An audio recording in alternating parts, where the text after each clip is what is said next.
Hi everyone, I'm Alister Benn and you're watching Expressive Photography. In this video I want to address 5 reasons why you may not be becoming as good a photographer as you would like to. Landscape photography is easy, isn't it? You just have to buy some nice equipment, read the manual or not, watch a couple of YouTube videos and go somewhere beautiful at sunrise or sunset, point the camera at it and bosh, beautiful photos, right? Well, no, it's not that easy, and we all know it's not that easy. And some of us have spent decades trying to get to that point where we just think to ourselves, I'm good at this, I'm a good photographer. The problem we have is that the definition of good is very subjective, and we always feel as if there are people out there who are better than us, producing more meaningful or more beautiful or just better work. So we get into that spiral of constantly buying gear, constantly buying software, constantly picking up new tips and tricks to all these different things to try and, jump the queue, to try and elevate ourselves quickly and more efficiently, but it never really works. And part of that reason is that it's still the same idiot behind the camera, and that's not really changing that much. So in this video, what I want to do is look at the 5 reasons why we fail to improve to the level that we would want to. I used to advise people to surround themselves with excellence, to look at as much brilliant photography as they possibly could, to set the bar, to kind of feel where the playing field was. But what happens when inspiration becomes demotivating, when we get so sick of looking at other people's photography that's so much better than our own that we actually just decide to give up? Over the last few years, I've spoken to so many people who were that close to just selling all their gear, giving up and taking up golf instead, or some other random pastime to get out of the house at the weekend. So let's look at these 5 different reasons why we might be failing. Well, number 1, I think all of us want to feel loved. It's one of the most human things, is that we want to feel loved and appreciated. And what happens is that we rely so heavily on external validation to tell us that we're good. And what that means is that we're constantly striving for external attention and approval. Getting nice comments about your photography makes you feel good. It makes you feel, I have said something to somebody else that makes them feel something. And that's a beautiful thing. However, constantly striving for external validation and putting the desires and wishes of other people before our own is always going to lead us down the avenue of unfulfillment.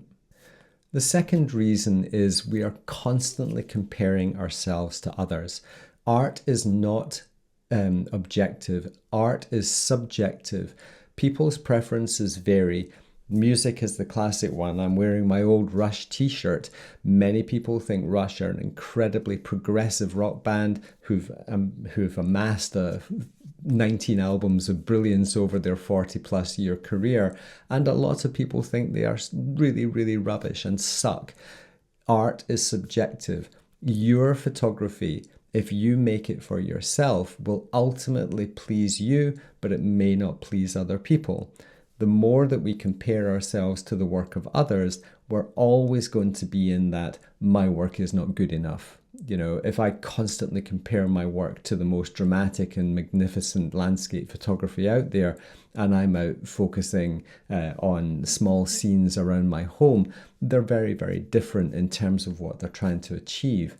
So making photos for yourself and not comparing yourself constantly to other people is tip number 2. I think the third reason is many people are making photographs for the wrong reasons.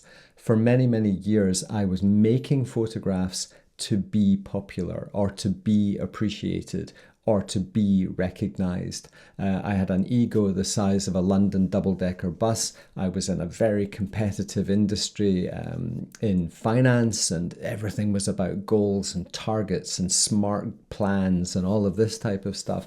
And ultimately, I was used to trying to win. And art and photography is not finance. It's not measurable in the same parameters. Like I said a moment or two ago, the subjective nature of art and each person's preferences are totally valid makes the whole competitive thing a bit pointless, really. And I know there's loads of photo contests out there, and ultimately what value they are doing, because if a judge says that you made a great photograph, all it really is their opinion, regardless of how good their opinion is. But being out in nature to try and master or to capture or to tame or to come home with a prize, like a big game hunter going to shoot a lion in Africa, trying to come back with a trophy, is that really the best attitude to have when you go into the landscape? At Expressive Photography, we really want to develop on the attitude of each individual photographer, to focus on the fact that each person's values and perspectives and aesthetic preferences and creative choices are just as valid. On the Expressive Photography forum that I run, there's hundreds of photographers there, each presenting work which is totally different and totally diverse. And the audience appreciates the diversity. It's not about having to make photos in a certain style. And I'm incredibly proud of this community that we've built over the last couple of years. If you haven't checked out the EP forum, please do so. There's a 14-day free trial. You can check it out, see if you like it, and see if you're going to be a fit for this amazing group of people. So tip number 4 is try to be happy. One of the reasons we never achieve what we want to do is we're not happy. We're not passionate about ourselves and the way that we do things.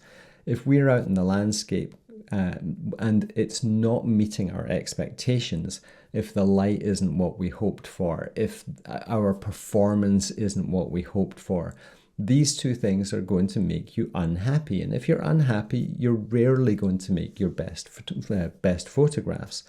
The importance of being out in the landscape for the right reasons, because you want to be there, and noticing the things that catch your eye and inspire you in each individual moment is always going to deliver a far better result than going out with a pre-visualized plan that then doesn't happen because nature rarely plays by the rules.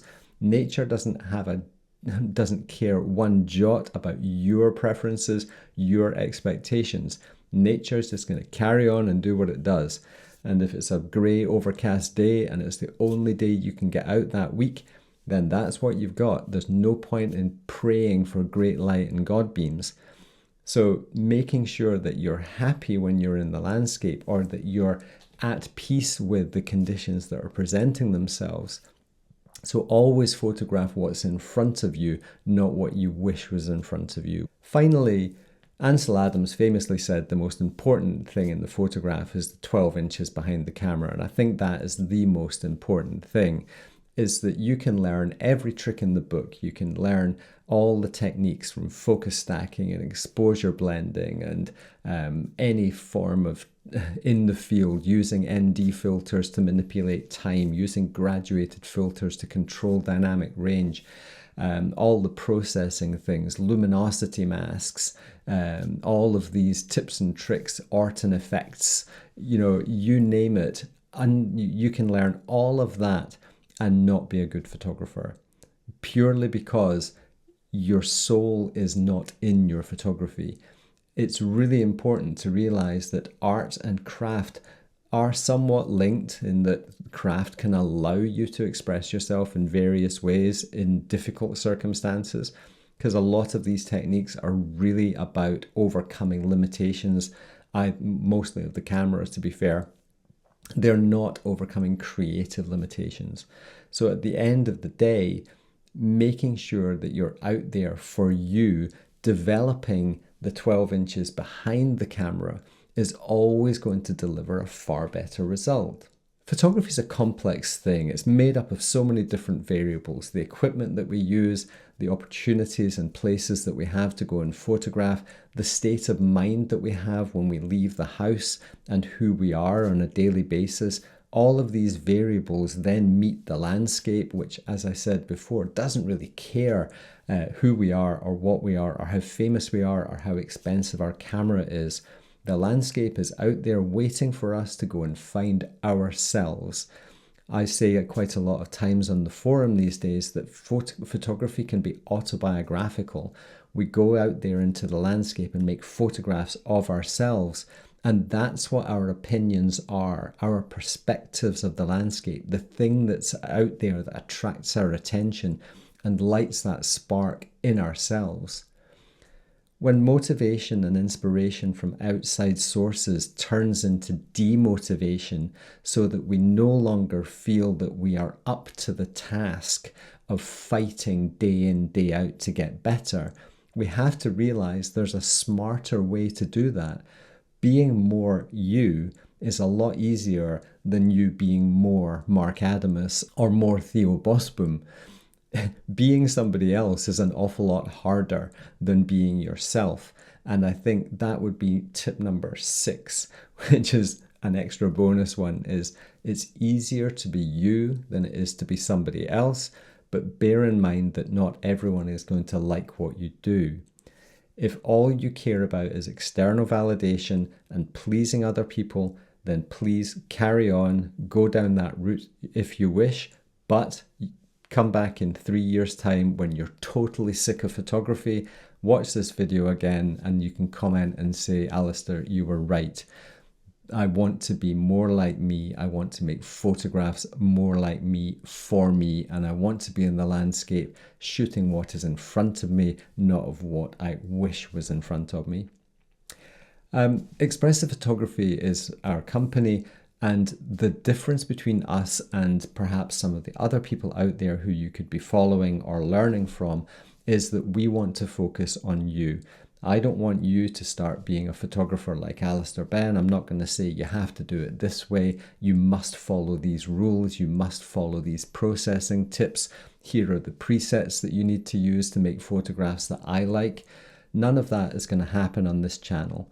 From time to time, I will be doing gear reviews of things that I use, that I love, and I think might be of use to you.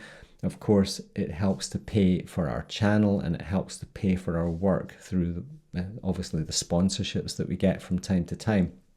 These are recommendations based on things that I think are going to be good for you. It's not just because I'm getting paid. So the Expressive Photography channel, if you're looking for somewhere to learn how to be the best photographer that you can be in the style that is you, then you're in the right place, and hopefully you'll be around for a long, long time. If this is the first video of mine that you've watched, please click the subscribe button, give us the old bell notification, a thumbs up, and dive into the comments. All of that helps us to beat the algorithm, which seems to invent new ways of stopping people seeing our content on a daily basis. So thank you very much for everyone who helps us to get our videos out there in front of other people. Thanks very much for watching. I really appreciate it, and I hope you do get some value from these videos. Bye for now.